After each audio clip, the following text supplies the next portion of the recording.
আসসালামু আলাইকুম ভিউয়ার্স, আশা করি ভালো আছেন। নতুন আরেকটা ভিডিও নিয়ে আমি চলে এসেছি আপনাদের মাঝে। এই যে আমার হাতে দেখতে পাচ্ছেন ভুট্টা ভাঙ্গা, কেউ বলে ফোর কাটিং। আসলে ভুট্টা ভেঙে ভেঙে ফোর কাট ফাইভ কাটের মতো, মানে গুঁড়ো গুঁড়ো হয়ে গেছে তো খুদের মতো, ওই জন্য ফোর কাট বলে অনেকেই।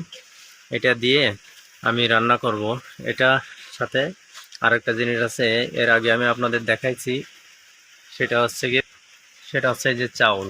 দেখেন, এই চাউল দিয়ে আর হচ্ছে গিয়ে ভুট্টা ভাঙ্গা, এই দুটো রান্না করে মাছে খাওয়াবেন। তাহলে দেখবেন মাছের যে গ্রোথ থাকে, সেই গ্রোথের তুলনায় অনেক গ্রোথ বৃদ্ধি পাবে। মাছটা একটু নরম নরম ভাব থাকবে। আর এটা মাছ খেলে মাছ অনেকটা বাড়বে। যেহেতু এই ফোর কাট আর হচ্ছে গিয়ে ভাত, এটা যেহেতু নরম খাবার, এটা খাওয়ার পর মাছ অনেক বৃদ্ধি পাবে। আর কিভাবে খাওয়াবেন আমি এটা দেখাচ্ছি। রান্না করে খাওয়াবেন। এই যে দেখুন, আমার রান্না করা হয়ে গেছে। এই যে এটাই ভাত। এই যে গরম, দেখুন। মাছ যেমন, যার যেমন মাছ ঠিক ততটুকু পরিমাণে দিতে পারেন। আমি অল্প অল্প করে খাওয়াচ্ছি।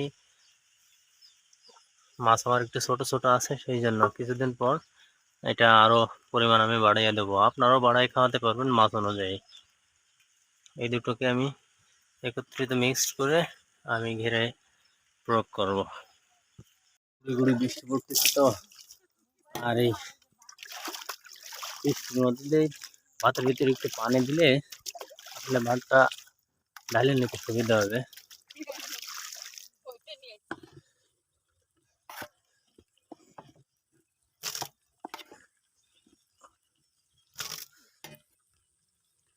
এখন এই যে ভাত নামানো হয়ে গেছে, এরপর আমি ভুট্টা ভাঙা নামাবো। ঘুরে ঘুরে নিচে যেতে সুবিধা হয়।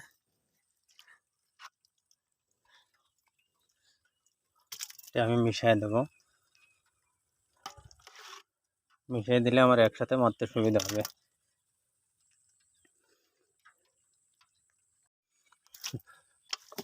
আমার এটা নামানো হয়ে গেছে। এখন কীভাবে প্রয়োগ করবো এই বাটি দিয়ে, সেটা আমি আপনাদের দেখাবো। এটা কীভাবে প্রয়োগ করতে হবে সেটা আমি আপনাদের এখন দেখাবো। আর যারা গিয়ার করেন তারা তো বোঝেন। বাটি ভরে ভরে সমস্ত জায়গায় দিয়ে দেবেন এভাবে ছিটায়। আমার সঙ্গে থাকুন আর আমার চ্যানেলটি সাবস্ক্রাইব করুন। নতুন নতুন ভিডিও আরও পেতে পাশে থাকুন। ধন্যবাদ।